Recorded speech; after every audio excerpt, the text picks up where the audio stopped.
ಹಿಂದೂಗಳು ಆಗಿ ಹುಟ್ಟಿದ್ದೇ ನೀವು ಗುಲಾಮಗಿರಿಗೆ, ನೀವು ಮುಸ್ಲಿಮರಾಗಬೇಕು, ಆವಾಗಲೇ ನೀವು ಮಾಲೀಕರಾಗ್ತೀರಿ. ಅವ್ರು ಹೇಳ್ತಾರೆ ಮೋದಿಯವರಿಗೆ, ಬಿಜೆಪಿಗೆ ನನ್ನ ಈ ಸಿನಿಮಾದಿಂದ ಓಟ್ ಕೇಳುವ ದೌರ್ಬಲ್ಯ ಮತ್ತು ದೌರ್ಭಾಗ್ಯ ಎರಡೂ ಇಲ್ಲ ಅಂತ ಅಂದ್ಕೊಳ್ತೇನೆ. ನಾವು ಅದಕ್ಕಾಗಿ ಮಾಡಿದ್ದಲ್ಲ. ಸಾವರ್ಕರ್ ಕಥೆಯನ್ನ ಕೊಂದವರು ಯಾರು ಅದನ್ನ ನೀವು ನೋಡಬೇಕು ಅಂತಾದ್ರೆ, ತಿಳ್ಕೋಬೇಕು ಅಂತಾದ್ರೆ ಸ್ವಾತಂತ್ರ್ಯ ವೀರ್ ಸಾವರ್ಕರ್ ಸಿನಿಮಾವನ್ನ ನೀವು ನೋಡಬೇಕು. ತಮ್ಮ ಇಡೀ ಆಡಳಿತಾತ್ಮಕ ವ್ಯವಸ್ಥೆಯಲ್ಲಿ ತಮ್ಮ ಸ್ವಾರ್ಥಕ್ಕಾಗಿ ಮತ್ತು ಸ್ವಾತಂತ್ರ್ಯ ಹೋರಾಟ ಅಂದರೆ ಅದು ನೆಹರು ಮತ್ತು ಗಾಂಧಿಯ ನೇತೃತ್ವದ ಹೋರಾಟ ಅನ್ನುವುದನ್ನು ಚಿತ್ರಿಸಲಿಕ್ಕಾಗಿ ಇಂಥ ಹಲವಾರು ಜನರುಗಳನ್ನು ಕಾಂಗ್ರೆಸ್ಸು ಕೊಲ್ತಾ ಬಂತು. ಈ ಎಲ್ಲ ಸಿನಿಮಾಗಳು ಹಾಗಾದರೆ ಇಡೀ ದೇಶದ ಇತಿಹಾಸದ ಮರು ಅವಲೋಕನವನ್ನು ಮಾಡುವ, ಮರು ಓದಿಗೆ, ಮರು ನೋಟಕ್ಕೆ ಒಳಪಡಿಸುವ ಇವತ್ತಿನ ಸಂದರ್ಭಕ್ಕೆ ಇದು ಬರ್ತಾ ಇದೆ ಯಾಕೆ?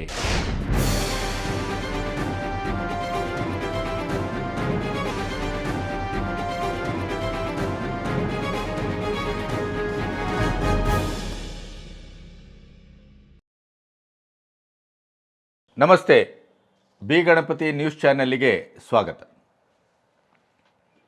ಇನ್ನೇನು ಲೋಕಸಭಾ ಚುನಾವಣೆ ಹತ್ತಿರಗೊಳ್ತಾ ಇದೆ.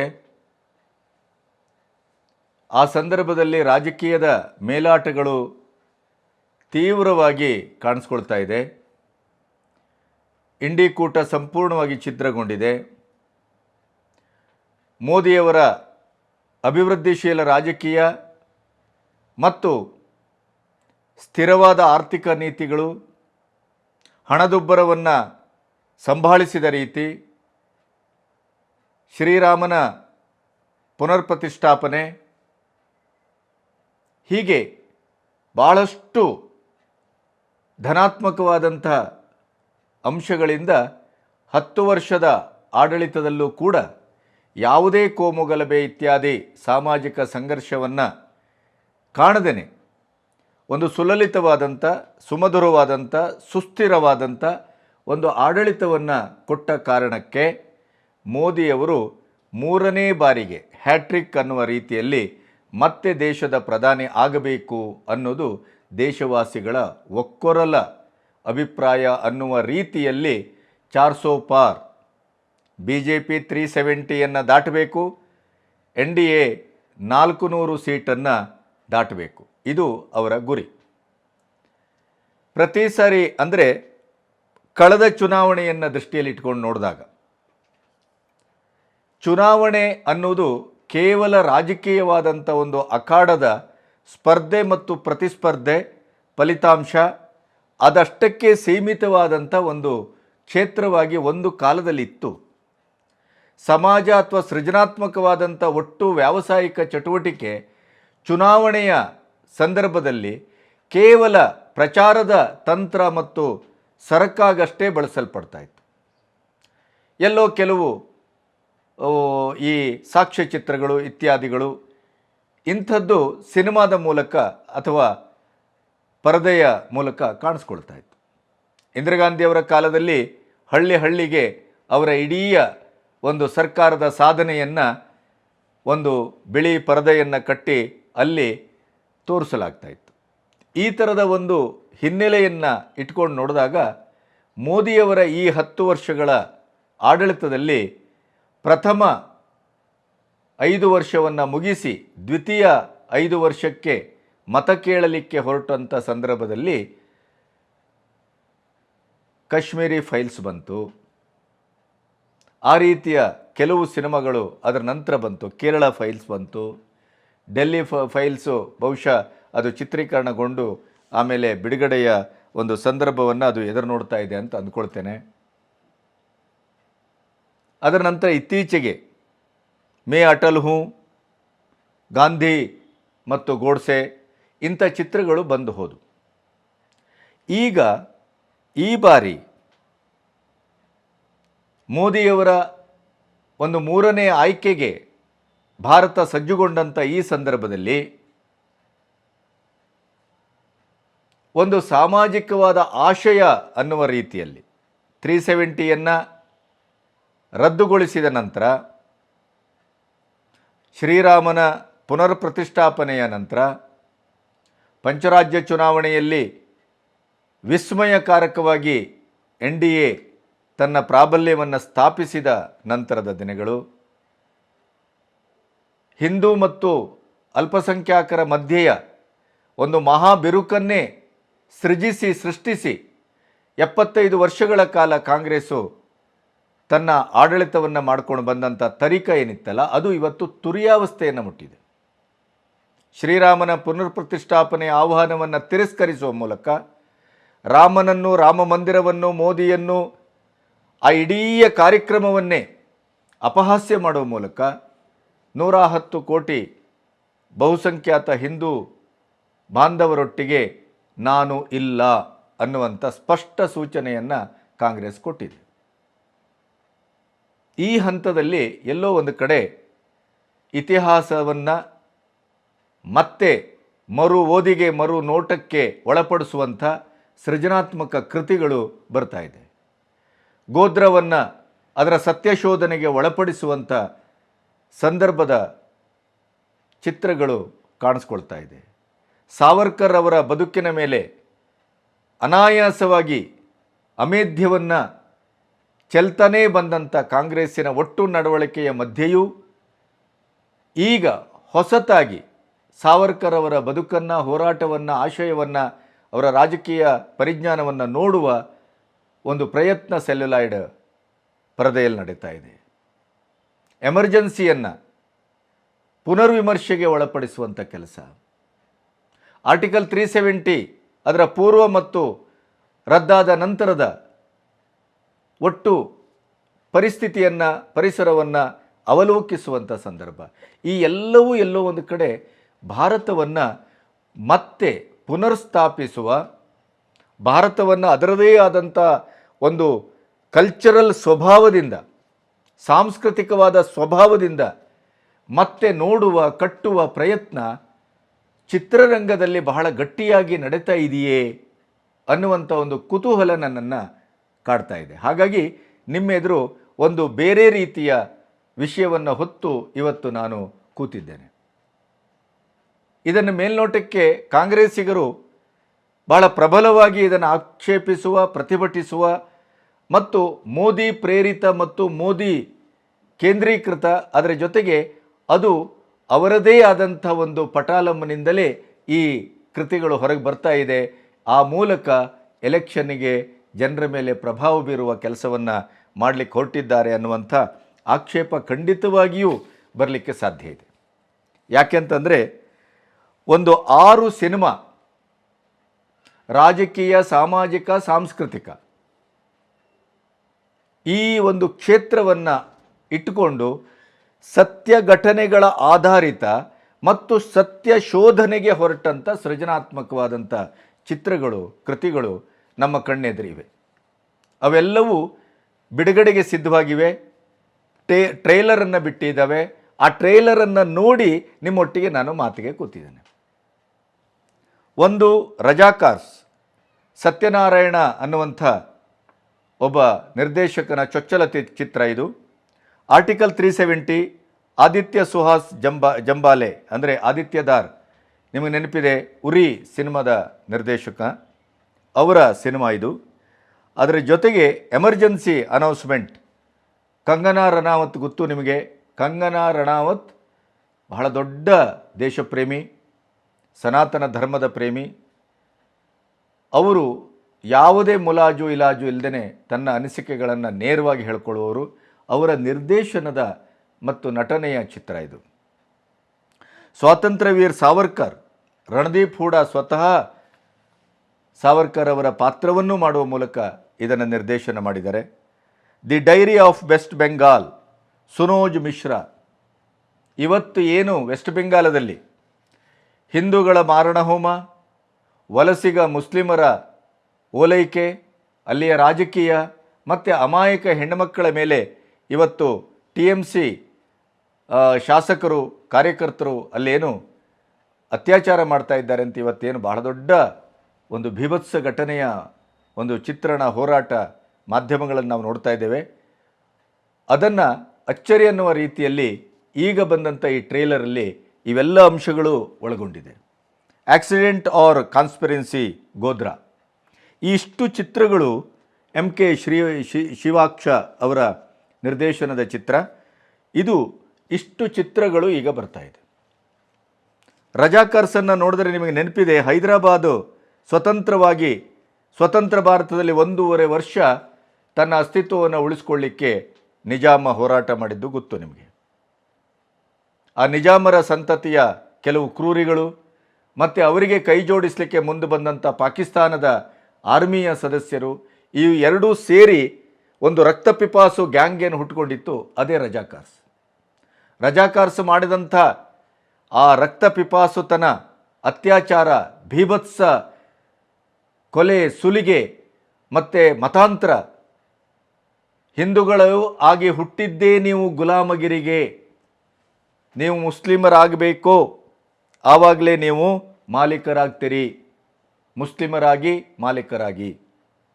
ಈ ರೀತಿಯ ಸ್ಲೋಗನ್ನನ್ನು ಇಟ್ಟುಕೊಂಡು ಅಲ್ಲಿ ನಿರಂತರವಾದ ರಕ್ತದ ಹೊಳೆಯನ್ನೇ ಹರಿಸಲಾಯಿತು. ಆವಾಗ ಅದರ ಇಡೀದಾದಂಥ ಗಾಂಭೀರ್ಯವನ್ನು ಮನಗಂಡು ಹೈದರಾಬಾದನ್ನು ನಾನು ಇನ್ನೊಂದು ಕಾಶ್ಮೀರ ಆಗಲಿಕ್ಕೆ ಬಿಡೋದಿಲ್ಲ ಅನ್ನುವಂಥ ಒಂದು ಹೂಂಕಾರದ ನೆಲೆಯಲ್ಲಿ ಸರ್ದಾರ್ ವಲ್ಲಭಾಯ್ ಪಟೇಲ್ ಸೈನ್ಯವನ್ನು ನುಗ್ಗಿಸಿ ಅಲ್ಲಿ ಹೈದರಾಬಾದನ್ನು ಒಕ್ಕೂಟದ ಭಾರತಕ್ಕೆ ಸೇರಿಸಿದ್ದು ಇತಿಹಾಸ. ಆದರೆ ರಜಾಕಾರ್ಸ್ ಸಿನಿಮಾವನ್ನು ಅವರು ಟ್ರೇಲರನ್ನು ಬಿಟ್ಟದ್ದನ್ನು ನೋಡಿದ್ರೆ ಮೈ ಝುಮ್ ಅಂತದೆ. ಮತ್ತು ನನಗೆ ಎಷ್ಟೋ ಸಾರಿ ಅನಿಸಿದ್ದುಂಟು, ನಮ್ಮ ಕನ್ನಡದ ನಿರ್ದೇಶಕರು ಅಥವಾ ನಿರ್ಮಾಪಕರು ಒಂದು ಸದಭಿರುಚಿಯ ಮತ್ತು ಒಂದು ಕೃತಿ ಮೌಲ್ಯದ ಸಮಗ್ರವಾದಂಥ ಒಂದು ಚಿತ್ರವನ್ನು ಮಾಡಲಿಕ್ಕೆ ಯಾಕೆ ಯೋಚನೆ ಮಾಡೋದಿಲ್ಲ? ಇನ್ನೂ ಸಿನಿಮೆಟಿಕ್ ಆದಂಥ ಬದುಕು ಮತ್ತು ಭಾವ, ಸಮಾಜ, ಸಂಸ್ಕೃತಿ, ನಮ್ಮ ಇತಿಹಾಸ ಇವೆಲ್ಲದರಿಂದ ದೂರ ನಿಂತು ಅದರದೇ ಆದಂಥ ಒಂದು ಭ್ರಾಮಕ ಜಗತ್ತಲ್ಲಿ ಸಿನಿಮಾವನ್ನು ಮಾಡ್ತಾರೆ, ಮತ್ತೆ ಸೋಲ್ತಾರೆ ಅಂತ ನನಗೆ ಎಷ್ಟೋ ಸಾರಿ ಇಂಥದ್ದನ್ನೆಲ್ಲ ನೋಡಿದಾಗ ಅನಿಸೋದು. ಇಲ್ಲಿಯ ಫೋಟೋಗ್ರಫಿ ಇರ್ಬೋದು, ಇಲ್ಲಿಯ ಸಂಗೀತ ಇರ್ಬೋದು, ಇಲ್ಲಿಯ ಪಾತ್ರಗಳು, ಇಲ್ಲೆಲ್ಲ ಪಾತ್ರಗಳು ಅವರು ರಂಗಭೂಮಿಯ ಕಲಾವಿದರು. ಆಮೇಲೆ ಸರ್ದಾರ್ ವಲ್ಲಭಾಯ್ ಪಟೇಲರ ಒಂದು ಪಾತ್ರವಂತೂ ಅತ್ಯಂತ ಉಜ್ವಲವಾದಂಥ ಪಾತ್ರ. ಅದರ ಜೊತೆಗೆ ಆ ಇಡೀ ಕಥನಗಾರಿಕೆ ಅದು ಎಷ್ಟು ಶುದ್ಧ ಮತ್ತು ಒಂದು ಸೃಜನಾತ್ಮಕವಾದ ಹೊಸ ರೀತಿಯ ಒಂದು ಅಭಿವ್ಯಕ್ತಿ ಅಂತಂದರೆ ಆ ಟ್ರೇಲರ್ ನೋಡಿದಾಗಲೇ ನಿಮಗೆ ರೋಮಾಂಚನ ಆಗುತ್ತೆ, ಮೈ ಜುಮ್ ಅಂತದೆ. ಅದರ ಜೊತೆಗೆ ಎಷ್ಟೊತ್ತಿಗೆ ಈ ಸಿನಿಮಾವನ್ನು ನಾವು ನೋಡ್ಬೋದು ಅನ್ನುವ ಕುತೂಹಲವನ್ನು ಅದು ಕೆರಳಿಸ್ತದೆ. ಆಮೇಲೆ ರಜಾಕಾರ್ಸನ್ನ ಬಗ್ಗೆ ನಾವು ಇತ್ತೀಚಿನ ದಿನಗಳಲ್ಲಿ ಸಾಮಾಜಿಕ ಜಾಲತಾಣದಲ್ಲಿ ನೀವೆಲ್ಲರೂ ಹೆಚ್ಚು ಓದಿರ್ತೀರಿ. ನಾನಿದನ್ನು ಮೊದಲೇ ಓದಿದ್ದೆ. ಆ ಇಡೀ ರಕ್ತಪಿಪಾಸುತನ ಇದೆಯಲ್ಲ, ಅದನ್ನು ನೀವು ನೋಡಿದರೆ ಅದನ್ನು ಸಹಿಸಲಿಕ್ಕೆ ಸಾಧ್ಯ ಇಲ್ಲ ಅಂತ. ಆಮೇಲೆ ಆ ಸ್ಥಳೀಯರೇ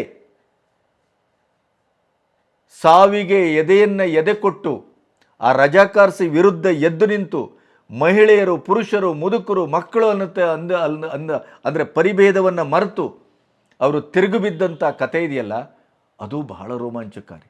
ಈ ಎಲ್ಲವನ್ನು ಕ್ರೋಢೀಕರಿಸಿ ಅತ್ಯಂತ ಶುದ್ಧವಾದಂಥ, ಅದ್ಭುತವಾದಂಥ, ಕುತೂಹಲ ಕೆರಳಿಸುವಂಥ ಒಂದು ಸಿನಿಮಾ ರಜಾಕಾರ್ಸ್. ಗೂಡೂರು ನಾರಾಯಣ ರೆಡ್ಡಿ ಇದನ್ನು ನಿರ್ಮಾಣ ಮಾಡಿದ್ದಾರೆ, ಸತ್ಯನಾರಾಯಣ ನಿರ್ದೇಶನ. ಆಮೇಲೆ ಬಹಳ ಅಪರೂಪದ ಒಂದು ಚಿತ್ರವಾಗಿ ಇದು ಕಾಣಿಸ್ಕೊಳ್ಳುವ ಎಲ್ಲ ಲಕ್ಷಣವೂ ಕಾಣ್ತಾ ಇದೆ. ಇದು ಈಗ ಬಿಡುಗಡೆಗೆ ಸಿದ್ಧವಾಗಿದೆ. ಇನ್ನೊಂದು ಆರ್ಟಿಕಲ್ 370 ಇದರ ಅಫಿಷಿಯಲ್ ಟ್ರೇಲರ್ ಈಗ ಕಾಣಿಸ್ಕೊಂಡಿದೆ. B62 ಸ್ಟುಡಿಯೋಸ್ ಪ್ರೊಡಕ್ಷನ್, ಇದು ಜಿಯೋ ಸ್ಟುಡಿಯೋಸು ಪ್ರೆಸೆಂಟ್ಸು. ಜ್ಯೋತಿ ದೇಶಪಾಂಡೆ ನಿರ್ಮಾಪಕಿ, ಆದಿತ್ಯ ಧಾರ್, ಲೋಕೇಶ್ ಧಾರ್ ಇವರು ಸಹ ನಿರ್ಮಾಪಕರು. ಅದರ ಜೊತೆಗೆ ಆದಿತ್ಯ ಧಾರ್ ಮತ್ತು ಸುಹಾಸ್ ಜಂಬಾಲೆ ಇವರು ಜಂಟಿಯಾಗಿ ಇದನ್ನು ನಿರ್ದೇಶನ ಮಾಡಿದ್ದಾರೆ. ಅವರಿಗೆ ಸುಮಾರು ಜನ ಕೇಳಿದರು, ಇದೇನು ಎಲೆಕ್ಷನ್ಗೋಸ್ಕರ ಮಾಡಿದ್ರ ಸಿನಿಮಾನ ಅಂತ.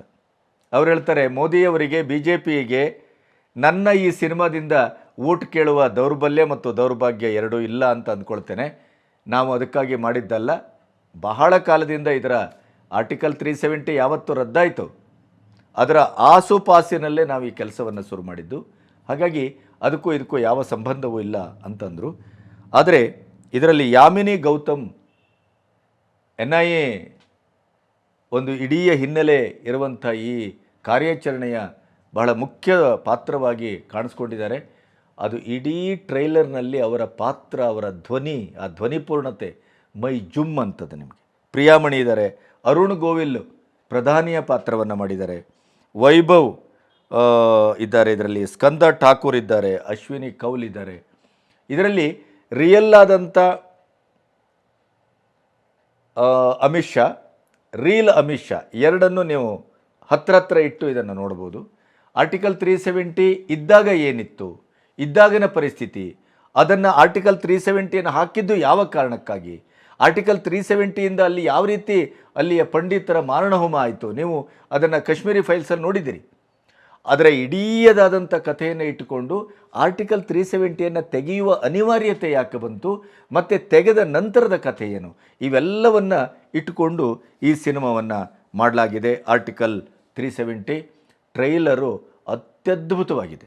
ನೀವು ಆ ಟ್ರೈಲರ್ ನೋಡಿದ್ರೇ ನಿಮಗೆ ಆ ಸಿನಿಮಾದ ಬಗ್ಗೆ ಇರುವಂಥ ಒಂದು ಕುತೂಹಲ ಇದೆಯಲ್ಲ, ಅದು ಕಣಜದ ರೂಪದಲ್ಲಿ ನಿಮ್ಮನ್ನು ಕಾಣಿಸ್ಕೊಳ್ತದೆ ಅಂತ. 23/2/2024 ಅಂದರೆ ಫೆಬ್ರವರಿ 23ಕ್ಕೆ ಈ ಸಿನಿಮಾ ಬಿಡುಗಡೆ ಆಗುತ್ತೆ. ಪ್ರಾಯಶಃ ಈ ಸಿನಿಮಾ ಬಹಳ ದೊಡ್ಡ ಮಟ್ಟದಲ್ಲಿ ಒಂದು ಸುದ್ದಿ ಮಾಡುವ ಸಾಧ್ಯತೆಗಳಿದೆ. ಇವೆಲ್ಲದನ್ನು ಮತ್ತೆ ನಾನು ಹೇಳ್ತಾ ಹೋಗ್ತೇನೆ.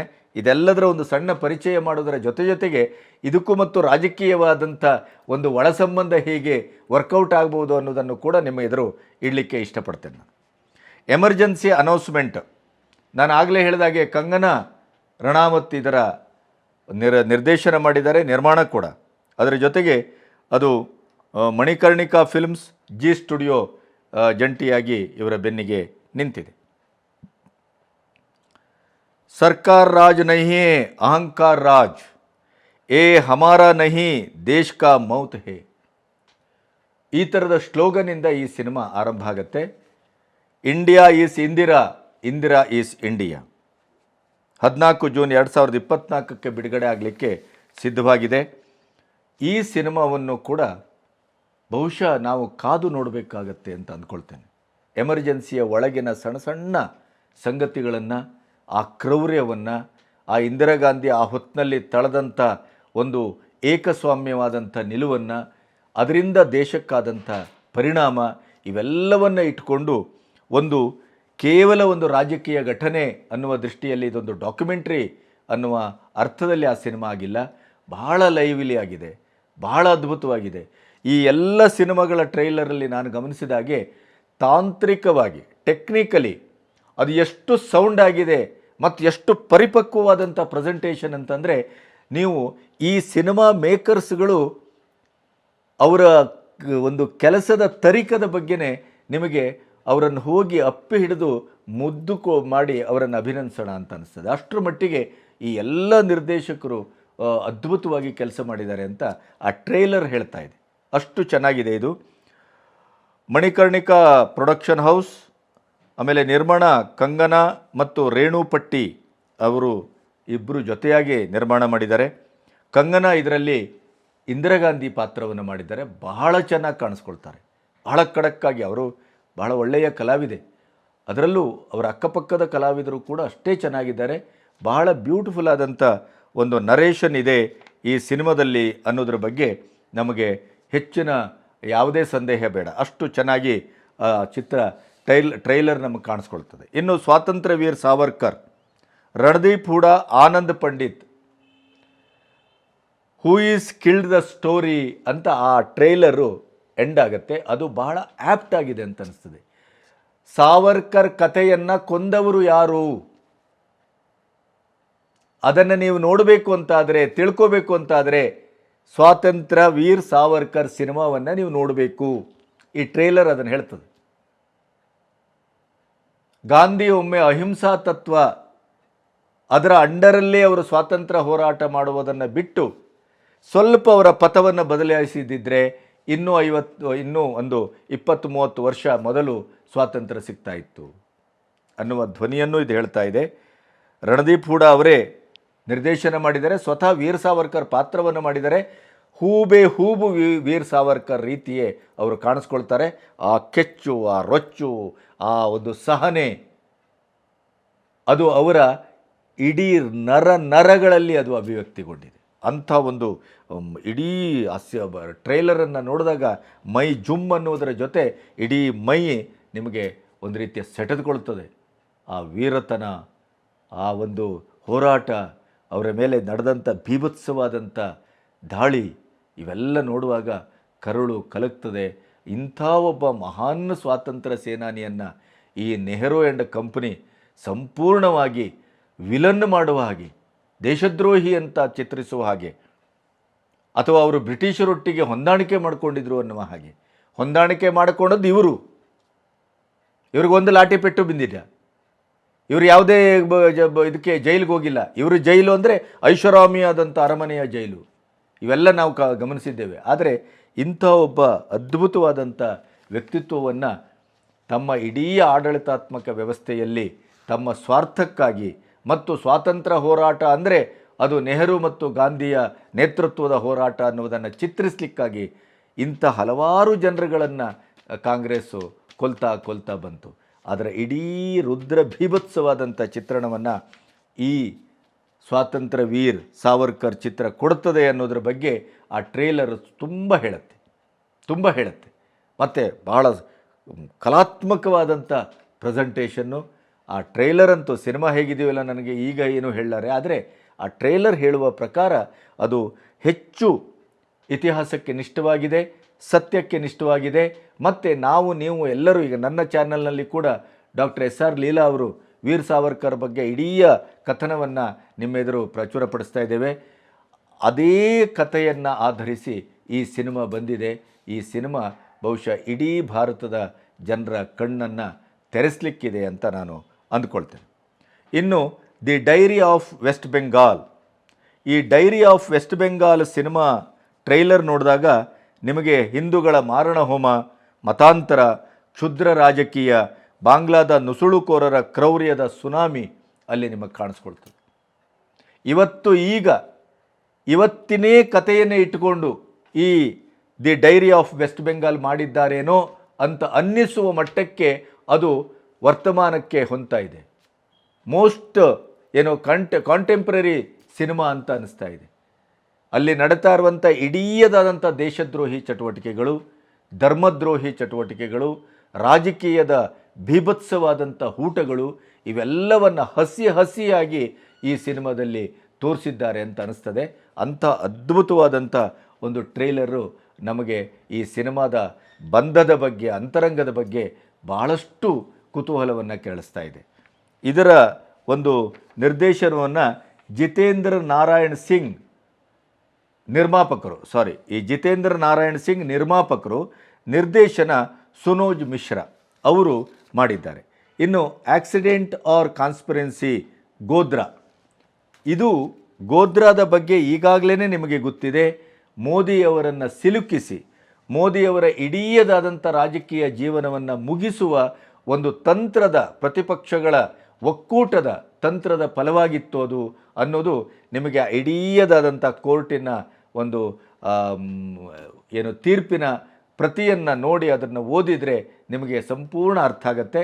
ಅದರ ಒಳಗಿನ ಎಲ್ಲ ಬೀಭತ್ಸ ಕಥೆಗಳು ಮತ್ತು ಮೋದಿಯವರ ಸಂಪೂರ್ಣವಾಗಿ ಅವರ ಮುಗ್ಧತೆಯನ್ನು ಮತ್ತು ಅವರು ಹೊಸತಾಗಿ ಮುಖ್ಯಮಂತ್ರಿ ಆದಂಥ ಆ ಸಂದರ್ಭವನ್ನು ಎಷ್ಟು ಚೆನ್ನಾಗಿ ಈ ಅನುಭವಿ ರಾಜಕಾರಣ ಮತ್ತು ರಾಜಕಾರಣಿಗಳು ಬಳಸ್ಕೊಳ್ಕೊಂಡು ಅವರನ್ನು ಮುಗಿಸಲಿಕ್ಕೆ ಒಂದು ತಂತ್ರವನ್ನು ಮಾಡಿದ್ರು ಅನ್ನೋದಕ್ಕೆ ಈ ಆಕ್ಸಿಡೆಂಟ್ ಆರ್ ಕಾನ್ಸ್ಪಿರೆನ್ಸಿ ಗೋಧ್ರಾ ಸಿನಿಮಾ ಕೂಡ ನಿಮಗೆ ಉತ್ತರವನ್ನು ಕೊಡಲಿದೆ. ಇದು ಸಂಪೂರ್ಣ ನ್ಯಾಯಾಂಗ ವಿಚಾರಣೆಯ ತೀರ್ಪಿನ ಮೇಲೆ, ಸತ್ಯದ ಕಥೆಯ ಮೇಲೆ ಮತ್ತು ಅಲ್ಲಿಯ ಒಟ್ಟು ಇನ್ವೆಸ್ಟಿಗೇಷನ್ನಿನ ಮೇಲೆ ನಿಂತಂಥ ಸಿನಿಮಾ. ಆದರೆ ಆ ಟ್ರೇಲರನ್ನು ನೋಡಿದಾಗ ಮಾರ್ಚ್ 1, 2024 ಬಿಡುಗಡೆ ಆಗಲಿಕ್ಕಿದೆ. MK ಶಿವಾಕ್ಷ ಅವರು ನಿರ್ದೇಶನ ಮಾಡಿದ್ದಾರೆ. BJ ಪುರೋಹಿತ್ ಇದರ ನಿರ್ಮಾಣ ಮಾಡಿದ್ದಾರೆ. 2002ರ ಘಟನೆ, 22 ವರ್ಷಗಳ ನಂತರ ಗೋಧ್ರಾದ ಮೇಲೆ ಒಂದು ಹೊಸ ಬೆಳಕನ್ನು ಚೆಲ್ಲುವ ಚಿತ್ರವಾಗಿ ಇದು ಬರ್ತಾ ಇದೆ. ಅಷ್ಟು ಆ ಘಟನೆಗಳನ್ನು ಇಡೀದಾಗಿ ಕ್ರೋಢೀಕರಿಸಿದ ರೀತಿ ಈಗಲೂ ಆ ಟ್ರೇಲರನ್ನು ನೋಡ್ತಾ ಕಣ್ಣಲ್ಲಿ 2 ಬಿಂದು ನೀರು ನನಗೆ ಹನಿಸಿತು. ಅಷ್ಟರ ಮಟ್ಟಿಗೆ ಅದು ಮರ್ಮಾಘಾತವಾಗಿದೆ, ಮರ್ಮಕ್ಕೆ ತಾಕುವಾಗಿದೆ. ಈ 6 ಸಿನಿಮಾಗಳು ಇವತ್ತು ಬೇರೆ ಬೇರೆ ರೀತಿಯಲ್ಲಿ 1-2 ತಿಂಗಳ ಗ್ಯಾಪಲ್ಲಿ ಬರ್ತಾ ಇದೆ. ಬಹುತೇಕ ಸಿನಿಮಾಗಳು ಎಲೆಕ್ಷನ್ನಿನ ಒಳಗಡೆ ಬರ್ತಾ ಇದೆ. ಕೆಲವು ಸಿನಿಮಾಗಳು ಬಹುಶಃ ಎಲೆಕ್ಷನ್ ಅಂಚಿನಲ್ಲಿ ಬರಬಹುದು. ಈ ಎಲ್ಲ ಸಿನಿಮಾಗಳು ಹಾಗಾದರೆ ಇಡೀ ದೇಶದ ಇತಿಹಾಸದ ಮರು ಅವಲೋಕನವನ್ನು ಮಾಡುವ, ಮರು ಓದಿಗೆ, ಮರು ನೋಟಕ್ಕೆ ಒಳಪಡಿಸುವ ಇವತ್ತಿನ ಸಂದರ್ಭಕ್ಕೆ ಇದು ಬರ್ತಾ ಇದೆ ಯಾಕೆ? ಹಾಗಾದರೆ ಇದು ಬಿ ಜೆ ಪಿಯ ಸ್ಪಾನ್ಸರ್ಡ್ ಚಿತ್ರಗಳೇ, ಬಿ ಜೆ ಪಿಯ ಪ್ರಾಯೋಜಿತ ಚಿತ್ರಗಳೇ ಅನ್ನುವ ಪ್ರಶ್ನೆಯನ್ನು ಇಟ್ಟುಕೊಂಡು ಈ ಎಲ್ಲ ನಿರ್ದೇಶಕರನ್ನು, ನಿರ್ಮಾಪಕರನ್ನು ಬಹಳಷ್ಟು ಗಟ್ಟಿಯಾಗಿ ನಮ್ಮ ಪತ್ರಿಕಾ ಮಿತ್ರರು ಪ್ರಶ್ನಿಸಿದ್ದಾರೆ. ಆದರೆ ಅವರು ಎಲ್ಲಿಯೂ ಯಾರು ಈ ಸಿನಿಮಾಕ್ಕೂ ಬಿ ಜೆ ಪಿಯ ರಾಜಕೀಯ ಒಂದು ರಣತಂತ್ರಕ್ಕೂ ಯಾವುದೇ ಸಂಬಂಧ ಇಲ್ಲ ಅನ್ನೋದನ್ನು ಭಾಳ ಸ್ಪಷ್ಟವಾಗಿ ಹೇಳಿದ್ದಾರೆ. ಮತ್ತು ಕಾಕತಾಳೀಯವಾಗಿ ಇಂಥ ಒಂದು ಕಥೆಗಳು, ಸಿನಿಮಾಗಳು ಎಲ್ಲೋ ಒಂದು ಕಡೆ ಅದು ದೇಶೀಯ ಚಿಂತನೆಗೆ ಅನುಕೂಲ ಮಾಡಿಕೊಡ್ಬೋದು, ಸನಾತನ ಧರ್ಮದ ರಕ್ಷಣೆಗೆ ಅನುಕೂಲ ಮಾಡಿಕೊಡ್ಬೋದು, ಈ ನೆಲದ ಸಂಸ್ಕೃತಿಯನ್ನು ಗಟ್ಟಿಯಾಗಿ ಅದು ಪ್ರತಿಪಾದಿಸ್ಬೋದು, ಅಥವಾ ದೇಶದಲ್ಲಿ ರಾಜಕೀಯ ಕಾರಣಕ್ಕಾಗಿ ಏನೇನೆಲ್ಲ ಅವಾಂತರಗಳು ನಡೆದೋದು, ಏನೇನೆಲ್ಲ ಷಡ್ಯಂತ್ರಗಳು ನಡೆದೋದವು, ಏನೇನೆಲ್ಲ ಸತ್ಯವನ್ನು ಮರೆಮಾಚುವ, ಸತ್ಯವನ್ನು ಹೂತು ಹಾಕುವ ಒಂದು ಭೀಭತ್ಸವಾದಂಥ ಒಂದು ವ್ಯವಸ್ಥಿತವಾದಂಥ ರಾಜಕೀಯ ಷಡ್ಯಂತ್ರ ಯಾವ ಮಟ್ಟದಲ್ಲಿ ನಡೆದಿತ್ತು ಇಲ್ಲಿ, ಇವೆಲ್ಲದರ ಮೇಲೆ ಒಂದು ಅವಲೋಕನ ಆಗಲೇಬೇಕು ತಾನೆ. ಇವತ್ತು ಕಾಶ್ಮೀರಿ ಫೈಲ್ಸ್ ಬಂತು, ಕೇರಳ ಫೈಲ್ಸ್ ಬಂತು, ಆ ಥರದ ಬಹಳಷ್ಟು ಸಿನಿಮಾಗಳು ಬಂದವು. ಗಾಂಧಿ ಮತ್ತು ಗೋಡ್ಸೆ ಮೇಲೂ ಬಂದವು, ಅದರಷ್ಟು ಜನಪ್ರಿಯ ಆಗಿಲ್ಲ. ಆದರೆ ಆ ವಾಗ್ವಾದವನ್ನು, ಆ ಸಿನಿಮಾದ ಇಡೀ ಹೂರಣವನ್ನು, ಆ ಸಿನಿಮಾದ ಇಡೀ ಒಂದು ಸ್ಕ್ರಿಪ್ಟನ್ನು, ಅಥವಾ ಅದು ಏನನ್ನು ಹೇಳಲಿಕ್ಕೆ ಹೊರಟಿತ್ತೋ ಅದನ್ನು ನೀವು ಪ್ರಶ್ನಿಸುವಾಗಿಲ್ಲ. ಅದು ನಿಮಗೆ ಇತಿಹಾಸಕ್ಕೆ ಬದ್ಧವಾಗಿದೆ, ಸತ್ಯಕ್ಕೆ ಬದ್ಧವಾಗಿದೆ, ಮತ್ತು ಅದರ ಮೇಲೆ ಒಂದು ಹೊಸ ಬೆಳಕನ್ನು ಚೆಲ್ಲುವ ಕೆಲಸವನ್ನು ಸೃಜನಾತ್ಮಕವಾಗಿ ಅದು ಕಾವ್ಯಗಳು ಮಾಡ್ತವೆ, ಸಾಹಿತ್ಯಗಳು ಮಾಡ್ತವೆ, ನಾಟಕ ಮಾಡ್ತವೆ, ಅಥವಾ ನಮ್ಮಂಥ ಮಾತುಗಳು ಮಾಡ್ಬೋದು. ಅದೇ ರೀತಿಯಲ್ಲಿ ಸಿನಿಮಾಗಳು ಮಾಡ್ತವೆ, ಮಾಡಬೇಕು. ಇದೇ ರೀತಿಯ ಸಿನಿಮಾಗಳು ಹಲವಾರು ಬಂದು ಹೋಗಿದ್ದಾವೆ. ಆದರೆ ನಮ್ಮಲ್ಲಿ ಏನಾಗಿತ್ತು ಹಿಂದೆ, ಈ ಬುದ್ಧಿಜೀವಿಗಳು ಮತ್ತು ಎಡಪಂಥೀಯವರ ಪ್ರಾಬಲ್ಯದಿಂದ ಸೃಜನಾತ್ಮಕವಾಗಿ, ಅದರಲ್ಲೂ ಬಾಲಿವುಡ್ನಿಂದ, ಹಿಂದಿ ಮೂಲದಿಂದ ಬರುವ ಎಲ್ಲ ಸಿನಿಮಾಗಳು ಅದು ಸಂಪೂರ್ಣವಾಗಿ ಈ ದೇಶದ್ರೋಹಿ ಮತ್ತು ದೇಶ ಭಂಜಕವಾದಂಥ, ಸಂಸ್ಕೃತಿ ಭಂಜಕವಾದಂಥ, ಸನಾತನ ಧರ್ಮದ ಭಂಜಕವಾದಂಥ JNU ಮೂಲದ ಪ್ರಾಡಕ್ಟೇ ಆಗಿದ್ದವು. ಅದು ಆ ಬಂಧವನ್ನು ಒಡೆದು ದೇಶೀಯ ಒಂದು ಚಿಂತನೆಯ ನಿರ್ದೇಶಕರು ಧೈರ್ಯದಿಂದ, ದಿಟ್ಟತನದಿಂದ, ಧೀಮಂತಿಕೆಯಿಂದ ತಮ್ಮ ಹೇಳುವಿಕೆಯನ್ನು ನಾವು ಹೇಳೇ ಸಿದ್ಧ ಅನ್ನುವಂಥ ರೀತಿಯಲ್ಲಿ ಒಂದು ಕೃತಿಗಳನ್ನು ತರಬೇಕು ಸಿನಿಮಾದ ಮೂಲಕ ಅಂತ ಆದರೆ ಆವಾಗ ಈ ದಶಕ ಬರಬೇಕಾಯಿತು, ಮೋದಿಯವರ ದಶಕ ಬರಬೇಕಾಯಿತು. ಇಲ್ಲಿ ಮೋದಿಯವರು ನೇರವಾಗಿ ಈ ಸಿನಿಮಾಗಳಿಗೆ ಪ್ರಾಯೋಜಿತರ ಅಲ್ಲ, ಆದರೆ ಮೋದಿಯವರು ಬಂದ ಮೇಲೆ ಒಂದು ಪ್ರಜ್ಞೆಯ ಪರಿಸರವನ್ನು ಹುಟ್ಟುಹಾಕಿದ್ರಲ್ಲ, ಆ ಪ್ರಜ್ಞಾ ಪರಿಸರದ ಮಧ್ಯೆ ಇಂಥ ಸಿನಿಮಾಗಳು ಬರಲಿಕ್ಕೆ ಕಾರಣ ಆಗಿದ್ದಾವೆ, ಇಂಥ ಕೃತಿಗಳು ಬರಲಿಕ್ಕೆ ಕಾರಣ ಆಗಿದ್ದಾವೆ. ದೇಶಾದ್ಯಂತ ಸಾಮಾಜಿಕ ಜಾಲತಾಣದಲ್ಲಿ ಪ್ರತಿಯೊಬ್ಬರು ಇವತ್ತು ದೇಶೀಯ ಚಿಂತನೆಯನ್ನು, ನನ್ನನ್ನೂ ಸೇರಿ, ಅಥವಾ ಮಾಧ್ಯಮಗಳು, ಟಿವಿಗಳು ಎಲ್ಲರೂ ಇವತ್ತು ಒಕ್ಕೊರಲಿನಿಂದ ಒಂದು ಪ್ರತಿಪಾದಿಸುವ ಕೆಲಸವನ್ನು, ಸತ್ಯವನ್ನು ಬೆನ್ನಟ್ಟಿ ಹೋಗಿ ಆ ಸತ್ಯದ ಒಂದು ಮೂಲವನ್ನು ಹುಡುಕಿ ಜನಕ್ಕೆ ಹೇಳುವಂಥ ಕೆಲಸವನ್ನು ಮಾಡ್ತಾ ಇದ್ದೇವೆ ಅಂತಾದರೆ ಅದಕ್ಕೆ ಈ 10 ವರ್ಷ ದಶಕ ಬಹಳ ಮುಖ್ಯವಾದಂಥ ಒಂದು ಧೈರ್ಯವನ್ನು, ಸ್ಥೈರ್ಯವನ್ನು, ಆತ್ಮವಿಶ್ವಾಸವನ್ನು ಕೊಟ್ಟಿದೆ. ಹಿಂದೆ ಈ 10 ವರ್ಷದ ಹಿಂದೆ ನಾವು ಈ ದೇಶೀಯವಾದಂಥ ಇಡೀದಾದಂಥ ಈ ಕಲ್ಚರಲ್ ಬ್ಯಾಕ್ಗ್ರೌಂಡಿನ ಒಂದು ಟ್ರೂತನ್ನು, ಸತ್ಯವನ್ನು ಹೇಳುವ ಸಾಧ್ಯತೆ ಇರಲಿಲ್ಲ ಅಂತ ಹೇಳಿದರೆ ಅದಕ್ಕೆ ಬೇರೆಯೇ ಆದಂಥ ಒಂದು ವಿಕ್ಷಿಪ್ತವಾದ ವಾತಾವರಣವನ್ನು ನಮ್ಮ ಎದುರು ಸೃಷ್ಟಿ ಮಾಡಲಾಗ್ತಾ ಇತ್ತು. ಹಾಗಾಗಿ ಎಲೆಕ್ಷನ್ ಹತ್ತಿರ ಬರ್ತಾ ಇದೆ, ಎಲೆಕ್ಷನ್ಗೆ ಇದು ಪರೋಕ್ಷವಾಗಿ ಪ್ರಯೋಜನಕಾರಿಯೂ ಆಗಬಹುದು, ಆಗುವುದಿಲ್ಲ ಅಂತ ಹೇಳೋದಿಲ್ಲ ನಾನು. ಆದರೆ ಇವೆಲ್ಲವೂ ಒಂದು ಹಂತದಲ್ಲಿ ನಮ್ಮ ಮಧ್ಯೆ ಚರ್ಚೆ ಆಗಿ ಹೋಗಿದೆ. ರಜಾಕಾರ್ಸ್ ಇರ್ಬೋದು, ಆರ್ಟಿಕಲ್ 370, ಎಮರ್ಜೆನ್ಸಿ, ಸಾವರ್ಕರ್, ವೆಸ್ಟ್ ಬೆಂಗಾಲ್ ಅಥವಾ ಗೋಧ್ರಾ. ಇದರಲ್ಲಿ ವೆಸ್ಟ್ ಬೆಂಗಾಲ್ ಮತ್ತು ಗೋಧ್ರಾ ಎರಡು ಹೆಚ್ಚು ಕಾಂಟೆಂಪ್ರರಿ ಜಗತ್ತಿಗೆ ಪ್ರಸ್ತುತವಾಗಿ ಅದನ್ನು ನೋಡಲೇಬೇಕಾದಂಥ ಒಂದು ಕತೆ, ಚಿತ್ರಕಥೆ, ಸಿನಿಮಾ ಅಂತ ನನಗೆ ಅನ್ನಿಸ್ತದೆ. ಯಾಕೆಂತಂದರೆ ಇದು ಒಂದು ರೀತಿಯಲ್ಲಿ ಅನೂಹ್ಯ ಜಗತ್ತು. ಈ ಎರಡು ವೆಸ್ಟ್ ಬೆಂಗಾಲ್ ಮತ್ತು ಗೋಧ್ರಾ ಅದರ ಮೇಲೆ ಒಂದು ಸತ್ಯದ ಬೆಳಕನ್ನು ಚೆಲ್ಲುವ ಕೆಲಸವನ್ನು ಈ ಎರಡು ನಿರ್ದೇಶಕರು ಮಾಡಿದ್ದಾರೆ. ಅದು ಬಹಳ ಅದ್ಭುತವಾದಂಥ ಕೆಲಸ ಅಂತ ಭಾವಿಸ್ತೇನೆ. ಇವೆಲ್ಲವೂ ಮರು ನೋಟ ಮತ್ತು ಮರು ಓದು. ಇಡೀ ಈ ವಿಷಯವನ್ನು ಯಾವ ರೀತಿ ನಮ್ಮೆದುರು ಅವರು ಪ್ರೆಸೆಂಟ್ ಮಾಡಿದ್ದಾರೆ ಮತ್ತು ಯಾವ ಹೊಸ ಒಂದು ಹೊಳವನ್ನು ಸತ್ಯವನ್ನು ಬಿಚ್ಚಿಟ್ಟಿದ್ದಾರೆ ಅನ್ನೋದನ್ನು ನೋಡಬೇಕು. ತಾಷ್ಕೆಂಟ್ ಫೈಲ್ಸು ನಮಗೆ ಅದ್ಭುತವಾದಂಥ ಸತ್ಯಗಳನ್ನು ಹೊರಹಾಕಿತು. ಅದು ಇಂದಿರಾ ಗಾಂಧಿ ಇರ್ಬೋದು, ಸೋನಿಯಾ ಗಾಂಧಿ ಇರ್ಬೋದು, ಅಥವಾ ಇಡೀ ಅವರ ಕಾಂಗ್ರೆಸ್ಸಿನ ಆಡಳಿತದಲ್ಲಿ ಲಾಲ್ ಬಹದ್ದೂರ್ ಶಾಸ್ತ್ರಿಯನ್ನು ನಡೆಸ್ಕೊಂಡ ರೀತಿ ಇರ್ಬೋದು. ಅಂಥ ದೇಶದ ನಮ್ಮ ದೇಶದ ಇಂಥ ದೊಡ್ಡ ದೇಶದ ಒಬ್ಬ ಪ್ರಧಾನಿ ಅವರ ಸಾವಿನಲ್ಲಿ ಪೋಸ್ಟ್ ಮಾರ್ಟಮ್ ಮಾಡಿಲ್ಲ. ಎಂಥ ಒಂದು ದುರಂತ ಮತ್ತು ಆಶ್ಚರ್ಯ ನೋಡಿ. ಒಬ್ಬ ಮಾಮೂಲಿ ಮನುಷ್ಯನ ಮನೆಯಲ್ಲಿ ಒಂದು ಕೊಲೆ ಆದರೆ ಅಥವಾ ಒಂದು ಆತ್ಮಹತ್ಯೆ ಆದರೆ ಅವರನ್ನು ತೆಗೆದುಕೊಂಡೋಗಿ ಅವರನ್ನು ಅಂತ್ಯಕ್ರಿಯೆ ಮಾಡುವ ಮೊದಲು ಪೋಸ್ಟ್ ಮಾರ್ಟಮ್ ಮಾಡಲಾಗ್ತದೆ. ಆದರೆ ದೇಶದ ಪ್ರಧಾನಿ ಲಾಲ್ ಬಹದ್ದೂರ್ ಶಾಸ್ತ್ರಿ ತಾಷ್ಕೆಂಟಲ್ಲಿ ರಷ್ಯಾದಲ್ಲಿ ಅಕಾಲಿಕವಾಗಿ ಮರಣ ಅಪ್ಪಿದಾಗ ಅವರ ಒಂದು ಪೋಸ್ಟ್ ಮಾರ್ಟಮ್ ಮಾಡಿಲ್ಲ. ಇದೆಂಥ ಷಡ್ಯಂತ್ರ! ಅದನ್ನು ನಮಗೆ ಮನಕ್ಕೆ ಮುಟ್ಟುವ ಹಾಗೆ ಇಡೀ ದೇಶವಾಸಿಗಳಿಗೆ ಹೇಳಿದ್ಯಾವುದು? Tashkent files.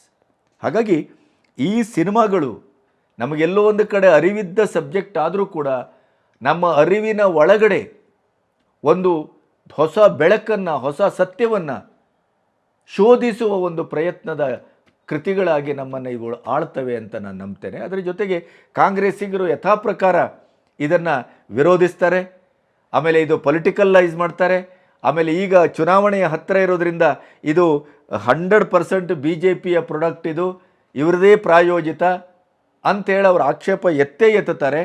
ಆದರೆ ಸೃಜನಶೀಲನಿಗೆ ಒಂದು ಪಕ್ಷವನ್ನು ಪ್ರತಿನಿಧಿಸುವ, ಪಕ್ಷಕ್ಕಾಗಿ ಒಂದು ಕೃತಿಯನ್ನು ತರುವ ಆ ಥರದ ಒಂದು ಎಳಸುತನ ಮತ್ತು ಒಂದು ಆತ್ಮದ್ರೋಹತನ ಇರುತ್ತೆ ಅಂತ ನಾನು ಭಾವಿಸೋದಿಲ್ಲ.